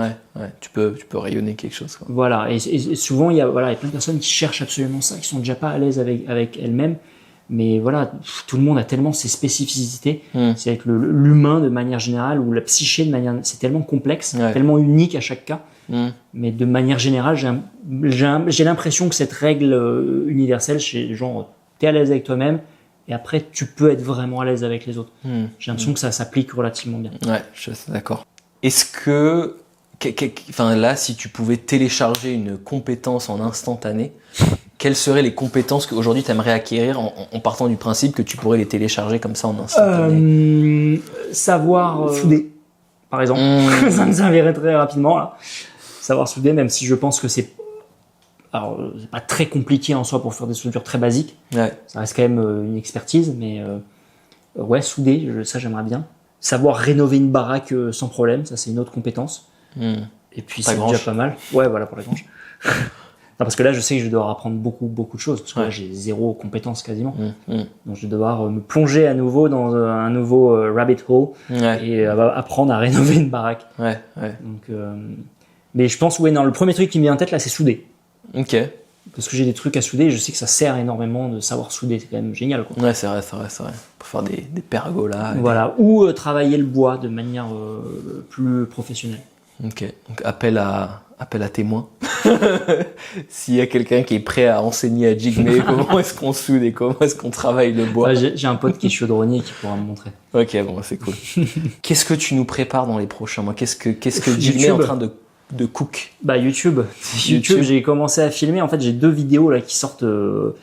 J'ai sorti ma vidéo de retour et en fait après j'ai été tellement pris par toutes les vidéos sur Instagram, les contrats que je devais honorer et puis surtout la saison en cours et tout ce qu'il y a à faire sur le terrain. Et en fait tout d'un coup tu te dis attends. Bon, j'ai pas envie de faire ma vidéo comme un benet à l'arrache. Je suis presque à me dire peut-être que cette annonce était peut-être trop anticipée, mais en même temps je la sentais très mature. Et là, je suis en train de commencer. Donc, il y a 2 vidéos qui sortent en même temps, normalement 2 longues vidéos. Une tour de terrain et une qui va avec, qui sera ailleurs. Cette seconde, elle est tournée. Il manque juste des plans d'illustration, mais c'est, on va dire, 80% en fait. Et puis là, maintenant que j'ai le drone, il faut que je m'amuse à faire le tour de terrain. Mais la vidéo va être assez longue, je pense. Ok. Donc, c'est ça que je cook déjà. C'est déjà pas mal. D'autres choses? Le four à terre après ta. Ah oui, ça j'ai eu un devis, donc alors j'allais dire c'est un peu cher. Non, c'est pas cher en soi parce que c'est le prix. C'est le prix, voilà, c'est le prix.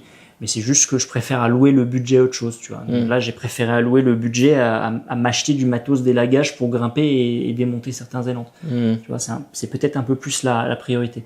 Alors que si demain j'achète le poste à souder, si je prends le temps, j'essaie d'apprendre, faire le poste à souder mon four à biochar et le faire moi-même, ça sera intéressant. Et puis en plus, je pourrais le montrer, tu vois. Et sinon, à Cook, l'année, je commence déjà là, à réfléchir les arbres que je vais acheter cette saison. Donc il y en a encore plein de trucs. Maintenant que j'ai l'irrigation, je sais installer une irrigation, c'est trop bien, c'est génial, c'est une super compétence aussi. C'est pas très sorcier, mais c'est toujours un peu flou, tu vois. Quand tu connais pas le truc, tu dis attends, comment on fait, quel truc va avec quoi, comment je le redistribue, comment je fais les électrovannes, les machins. Et la prochaine compétence, ça va être de savoir vraiment piloter une mini-pelle. Ça va aider beaucoup. Mais voilà, non, ce que je cook, c'est surtout YouTube, la vraie reprise de l'engrenage YouTube. Et quelque part, peut-être que si j'ai mis du temps à vraiment réamorcer ce lancement, c'est aussi retomber dans un cycle, quelque part. C'est que j'ai quitté le cycle de YouTube pour mettre dans un autre cycle une nouvelle saison. Et là, je suis en train de revenir dedans avec tout ce qui va avec. Parce que je sais forcément que ce contenu Donc maintenant, je suis persuadé que ça va plaire aux gens qui regardent, alors que j'avais pas misé un sou sur ça. Ouais. Je sais que moi, ça va m'éclater de le faire. Je sais que ça va plaire potentiellement à des partenaires pour des collaborations commerciales. Je pense surtout à la rénovation de la grange. Ouais. Et quelque part, je suis en train de retomber dans un engrenage de travail et vraiment d'avoir du taf à plus savoir comment on fait. C'est pas du taf physique en soi, quoique l'entretien de terrain, quand même si. C'est pas du taf physique, mais c'est beaucoup de taf mental et de charge mentale entre gros guillemets, hein, parce que ça va. Hein, si j'ai envie de chill 2 jours ou une semaine et prendre mes vacances, je peux, tu vois.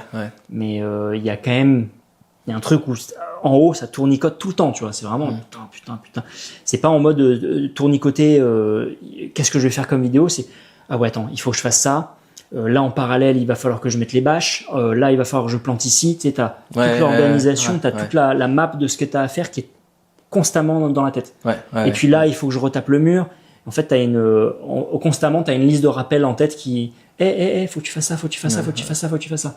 Et un projet champignon peut-être? Oui, inoculer les champignons. Exactement. Il y a des trucs intéressants à faire ensemble, Guillaume. Ouais. Voilà. non, champignons, là, tu parles de ça. Je t'ai dit qu'il fallait que je démonte les élantes et pour le coup, je vais tenter de réinoculer certains champignons dans les élantes. Je pense que je vais faire les chevilles, je pense que je vais faire les disques aplatis là, tu sais, les uns sur les autres avec du grain entre. Faut que je reteste cette essence pour voir avec quoi elle marche, parce que là j'en ai à plus savoir quoi en faire, donc c'est pas plus mal. Je sais que parmi les projets un peu champignons, il faut que j'apprenne à reproduire à partir d'un inoculat, d'une seringue là, parce que à terme ça coûte beaucoup moins cher. Et au bout d'un moment, c'est cool d'acheter des sacs de grains ou des ballots prêts à pousser, mais c'est quand même vachement cool de savoir le faire soi-même, parce que tu as quand même une certaine indépendance et surtout moins de coûts. Donc, désolé la mycosphère, mais le but c'est pas d'acheter des ballots tous les 4 matins, quoi. Mais c'est sympa de le faire soi-même et c'est surtout une histoire d'échelle. C'est si je veux inoculer beaucoup d'un coup, ça me coûtera vachement moins cher de le faire moi-même plutôt que de l'acheter au fournisseur. Après, tu sais tu peux faire avec un forêt japonais. La disqueuse, tu fais très rapidement tes trous et tu peux prendre un injecteur de mycélium. Et là, déjà, tu réduis vachement tes coûts, quoi. Ah oui, mais là, je te parle même, tu sais, d'échelle. C'est pas forcément l'injecteur dans les bûches. Je te parle, par exemple, de mettre le strophère directement sous le broyat, mais d'avoir une vraie quantité de grains mycorhizés, quoi. Et pas juste un pochon ou deux qui t'ont coûté 2 fois 30 balles ou je sais pas quoi. Oui, c'est ça. C'est que là, tu te fais des sacs entiers de grains que tu fais toi-même. Ouais, pour faire 100 mètres carrés, 200 mètres carrés. Voilà, d'un coup. Comme ça, t'en parles plus, quoi. Ouais, c'est clair, je comprends. Tu vois, par exemple, les baissières, les creux des baissières, je veux les remplir à terme de broyat et je veux qu'il y ait du champignon là-dedans, quoi. Donc ça veut dire qu'un seul ballot ou 2 ballots sur 50 mètres de baissière, ça va pas être assez. Voilà. Tu rentres à une échelle semi-professionnelle, en fait. Oui, parce que c'est l'idée, parce que c'est tellement grand ici, il y a tellement tout à faire que tu es obligé d'aller un peu plus vite. Parce que si tu fais juste ton petit patch de 50 mètres carrés de potager et que tu t'arrêtes là, tout le reste c'est en prairie et il se passe pas grand chose, quoi. Parce que la prairie, si tu fais rien, certes ça va aller vers la forêt, mais ça met du temps, hein. Ouais, c'est ça. Ça met beaucoup de temps. Et puis tu reviens à ce paradoxe de, en fait, tu te rends compte que t'as une vie qui est finie et qu'à un moment donné tu vas devoir. Oui. Si tu laisses faire, les gens qui laissent faire la nature, c'est bien, mais en fait il se passe rien concrètement. À l'échelle humaine, il se passe rien. Et ça me fait toujours marrer quand j'entends les gens, moi je débroussaille pas, je laisse faire la nature. J'ai eu une discussion comme ça par MP avec un mec qui avait vu le robot débroussailleuse et qui était outré en mode mais ça tue, ça tue les bêtes. Mais en fait concrètement c'est exactement pareil qu'une débroussailleuse. Moi la réponse très très provocatrice que j'ai à chaque fois, c'est je lui dis mais explique-moi comment tu débroussailles chez toi, tu débroussailles avec les dents. Et non, moi je laisse faire la nature. Et puis après tu poses d'autres questions à la personne. Et tu réalises que la personne, elle habite en ville, elle a juste un petit jardin de quelques dizaines ou centaines de mètres de carrés. Et puis, et du coup, la personne dit oui, moi je tonds, mais le moins possible. Je dis oui, mais si tu tonds, tu laisses pas faire la nature. Parce que la nature, qu'est-ce qui se passe? C'est, elle veut aller vers la forêt. Donc quelque part, entre guillemets, si tu tonds régulièrement, tu l'en empêches. Tondre une fois comme ça de temps en temps, tu nourris, t'améliores, et puis au bout d'un certain temps, c'est un peu extrémiste la façon dont je réponds, mais parce que quand t'es en ville, même pas question de nature, tu vois, t'es tellement dans du béton et du machin. Mais quand tu comprends des principes biologiques, tu te rends compte que là, on rejoint la syntropie. Tu te rends compte vraiment que des perturbations qui ont l'air d'être destructrices, en fait, c'est le meilleur moyen d'aller vers quelque chose de plus complexe. Et notamment, tu vois, avant qu'il y ait vraiment la présence humaine, qu'est-ce qui réinitialisait quelque part un terrain et qui l'améliorait? C'est des feux de forêt, par exemple. C'est terrible, t'as plein de trucs qui meurent, qui décèdent, qui machin. Mais en même temps, ça a un apport de matière organique conséquent, t'as tout qui repart à fond la caisse, du biochar où j'en passe. Et en fait, t'as une perturbation qui va amener vers quelque chose de beaucoup plus dense, beaucoup plus complexe, beaucoup plus intéressant et beaucoup plus vivant. Et c'est intéressant parce qu'on revient à ça, c'est la mort permet encore plus de vie. Faut pas que ça justifie non plus le fait de dire, ah attends, je fous un feu de forêt ou je vais tout défoncer à la débroussailleuse tous les 4 matins. Mais une fois que tu comprends ça, en fait, tu prends du recul. Voilà. Tu te dis, bon, alors certes, j'ai jamais buté de hérisson avec ce débroussailleuse encore parce que je l'aurais assurément vu. Mais tu te dis, bon, voilà, il y a un animal qui est mort, c'est aussi c'est la vie, ça nourrit le sol in fine. Et concrètement, le plus important là-dedans, c'est surtout le sol. Tout le reste, à chaque fois, moi je dis la première, souvent l'argument d'autorité, c'est oui, mais la biodiversité. Et en fait, les gens s'arrêtent à la biodiversité apparente. C'est les gros animaux dont on fait partie aussi. En fait, celle-ci, pour moi, elle est secondaire et symptomatique du sol. Du sol, absolument. Et dès lors que tu as un sol qui est vivant, tu as la biodiversité du sol qui, pour moi, est la plus importante. Dès lors que tu as ça, ta biodiversité aérienne, telle que je l'appelle, tout va bien, tu vois. Et à nouveau, je vais pas me faire des copains en disant ça, mais tout le monde dit ouais, il faut planter des haies, tout ça. Et quand tu plantes des haies à côté de champs où il se passe rien, où c'est de la monoculture très classique, c'est bien. Tu plantes des haies dans un désert de biodiversité. Il y a rien à bouffer. Certes, alors tu as peut-être un peu plus de biodiversité, mais il se passe pas grand-chose parce qu'à côt,es tes sols, ils sont pas forcément ce qu'ils pourraient être. Ils sont pas forcément vivants et il y a pas forcément de bouffe.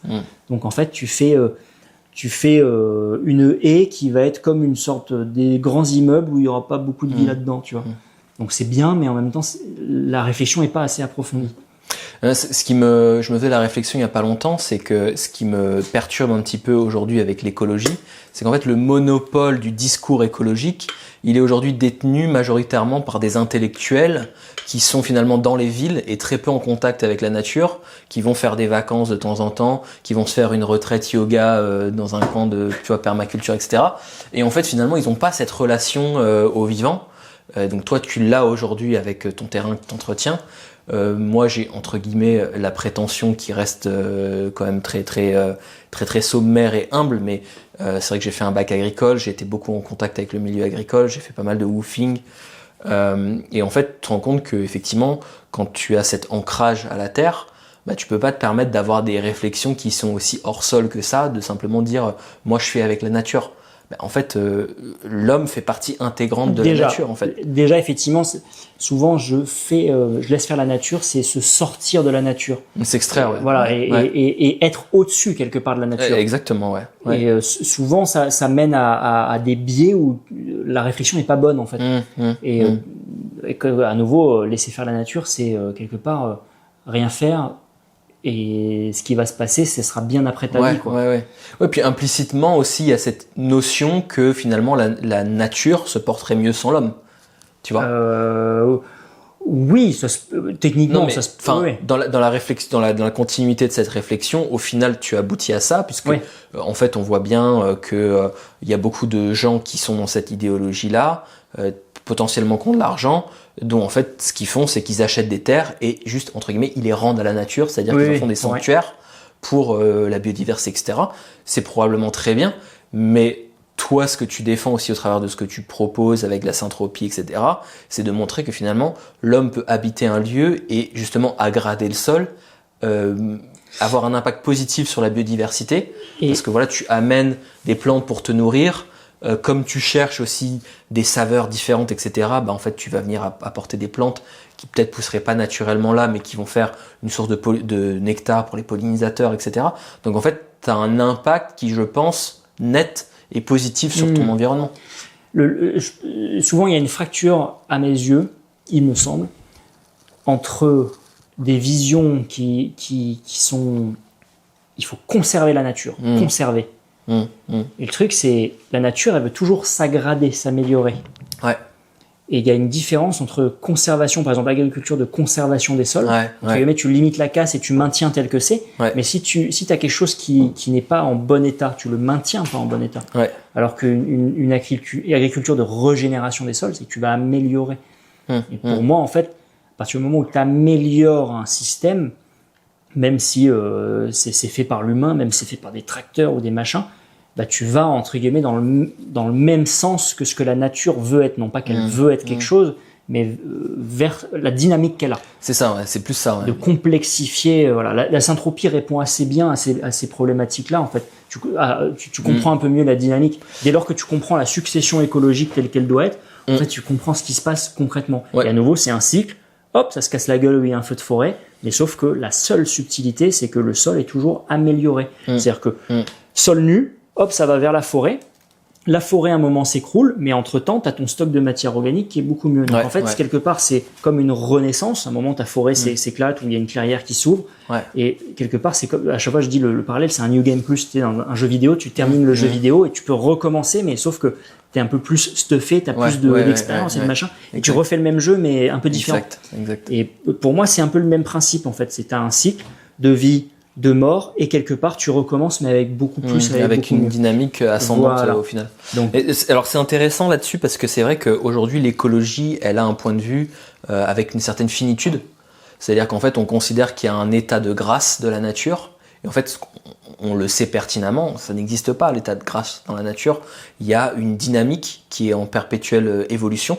Et en fait, on voit que l'écologie aujourd'hui, c'est drôle en fait de voir que souvent le discours écologique en fait aujourd'hui c'est plutôt l'apanage de la gauche. Tu rentres dans la politique, carrément. Non, ouais, je rentre un peu dans la politique, ouais. C'est un peu l'apanage de la gauche aujourd'hui le discours écologique. Et finalement, dans les éléments de langage qui sont employés pour parler de la nature, t'as un peu une xénophobie, c'est-à-dire il faut pas, il y a cette pureté de la nature qu'il faut pas souiller. Oui. Donc les espèces exotiques envahissantes, en fait, c'est absolument nocif. Elles volent le travail des locales. Voilà. Alors que comme on disait, finalement, elles pourraient avoir une finitude d'aller améliorer le sol et donc du coup, finalement, de participer à cette dynamique dont on parlait. Donc il y a cette finitude en fait dans le discours écologique actuel. Et finalement, il y a il y a cette dimension de xénophobie, de toutes en fait des idées qui sont complètement à l'antithèse de ce qu'on prône sur le côté social, où il faut prôner justement l'inclusion des minorités, etc. Et là, en fait, non, on veut surtout pas entendre parler. Et en fait, ça me perturbe un peu dans ce discours actuel. Et ça me semble aussi vraiment pas très en phase. Et en fait, on rentre presque dans une dimension morale parce que on utilise aussi aujourd'hui beaucoup la science pour prouver des choses en disant voilà, c'est la science, etc. Et beaucoup de gens ont cette idée de la science comme une espèce de boîte noire qui est un petit peu cette entité divine parce que la science ça fait voler les avions, ça fait fonctionner les smartphones. Donc en fait, à partir du moment où tu utilises un smartphone et que tu voles en avion, de facto tu adhères à la science, même si en fait tu refuses certains aspects. Et donc on utilise la science pour justifier certains comportements, mais en fait ce qu'on se rend pas compte, c'est que la science, en fait elle est faite activement par des hommes, et tu as toujours un postulat scientifique, parce qu'à partir du moment où tu te poses la question est-ce que je fais une étude scientifique sur tel ou tel sujet, tu pars souvent d'un postulat qui est une théorie que tu cherches à valider ou invalider, et malheureusement, on l'a vu dans bien des cas dans le passé, tu as eu des études scientifiques qui étaient biaisées parce qu'en fait le scientifique en question n'était pas prêt à remettre en question son postulat. Et il ne plaçait pas la vérité comme, entre guillemets, l'objectif à atteindre, ce qui l'oriente, son étoile polaire. Et en fait, il mettait plutôt à ce niveau-là le fait de pouvoir valider sa théorie, donc son propre ego. Et donc, on a des études scientifiques aujourd'hui qui sont prêtes à te valider tout et n'importe quoi parce que, effectivement, c'est un jeu humain, la science, et que tu as des gens qui, très clairement, en fait, cherchent à pousser leurs agendas, pousser leurs croyances, leurs conceptions au travers d'études scientifiques. Et donc, tout n'est pas bon, finalement, dans la science, quoi. Tout n'est pas, c'est pas parce qu'une étude scientifique dit arrive à une conclusion que ça, c'est bon pour ça, que ça veut dire qu'on doit stopper, entre guillemets, la dynamique, etc. Enfin, il y a toujours un peu un agenda qui est forcément corrélé à une perception humaine des choses, à la science. Et donc, la science n'est pas un reflet de la vérité absolue, en fait. Non, en plus de ça, c'est que cette science fonctionne vraiment par silo, entre guillemets, par couloir. Et c'est comme si tu mettais autour d'une montagne, différents artistes qui vont peindre la même montagne, ils vont avoir différentes perspectives de la montagne qui seront partiellement authentiques, Mais généralement, tu trouves vraiment une certaine vérité quand tu recroises, entre guillemets, l'ensemble. Tu mappes voilà, une vision d'ensemble. Et c'est ce qui manque souvent dans chacun certaines peint études. un pixel, Voilà. et quand tu mets les pixels en commun, c'est là où tu commences à avoir une À vision comprendre globale. ce qui se passe. Comme tu dis, chacun peint son pixel, tu vois, il y a un pixel et il y en a un, il dit, ouais, c'est ça la vérité. Ouais, c'est ça. Sauf que la vérité, en fait, c'est l'image globale, quoi. Donc, c'est vrai que c'est un peu compliqué. Et tu parlais tout à l'heure de dissonance entre des valeurs sociales et xénophobiques. Après, il faut pas oublier que, concrètement parlant, l'humain, c'est une beauté de contradiction. Ouais, c'est sûr. Voilà, ça reste humain dans tous les cas. Ouais, c'est clair. Bon, c'est aussi comme ça qu'on avance, parce qu'à un moment donné, c'est en ayant des opposés, des opposés comme ça qui s'affrontent. Enfin, il y a cette truc, en fait, tu es beaucoup plus précis si tu as une opposée comme ça qui vient en contradiction pour t'arrêter à un point, quoi. Enfin, tu peux faire une expérience, alors c'est très con, mais si tu essayes de bouger tes yeux de manière fluide, de droite à gauche, en fait, tu vas fonctionner par des espèces de sauts. Oui. Alors que si tu as un guide de ton doigt que tu peux suivre, tu vas réussir à faire le truc de manière beaucoup plus fluide. J'ai aussi un truc à te dire. Oula. Je viens d'aller aux toilettes chez toi et j'ai pas compris en fait. T'as des pièges à souris, t'as des tartines de foie gras, tu m'expliques? Non, c'est pas des tartines de foie gras, c'est des tartines avec du beurre de cacahuète parce que les souris aiment bien tout ce qui est beurre de cacahuète, ça les attire. Et donc tu leur fais des petits toasts comme Je leur ça. fais des petits toasts, ouais, c'est la nourriture jusqu'au bout, le service, la restauration jusqu'au bout. Tu régales même les souris. Ces pièges, ils sont vachement bien. Hein. C'est des pièges, c'est non létal et en fait, t'as des entrées et elles rentrent dedans, c'est relativement plat et ce qui est bien, c'est que tu peux arriver à choper plusieurs souris d'un coup. Tu sais, c'est pas un piège qui se referme et t'as une seule souris. Ok. Ça m'est déjà arrivé d'en avoir 3 dans le même panier, quoi. Écoute, on est parti dans des débats très très philosophiques. Une J'espère politique. et politico-philosophique en tout cas. Je voudrais qu'on termine juste avec une série de questions un peu rafales. En France, il y a trop de Paperasse. café ou thé? Thé. Ton champignon préféré? Lion's Mane. C'est-à-dire?